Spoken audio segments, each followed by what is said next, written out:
Good morning. आज के planning Siliguri to Assam Udalguri. Ready সেডি হয়ে হোটেল থেকে বেরিয়ে যাওয়ার পথে একটু চা খেয়ে তেল ভরে রওনা দিলাম আলিপুরদুয়ারের উদ্দেশ্যে।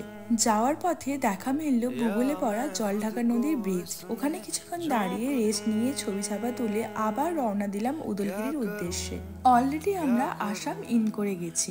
আমরা যারা কম বেশি বাইরে বেরোই তারা কিন্তু এই পেট্রোল পাম্প থেকে ভীষণভাবে উপকৃত হই। এই হোটেলে আমরা লাঞ্চ করেছিলাম, আর লাঞ্চ করার সময় এটাই ভাবছিলাম যে এখন থেকে আমাদের খাবারের টেস্টগুলো অনেক চেঞ্জ হতে শুরু করেছে।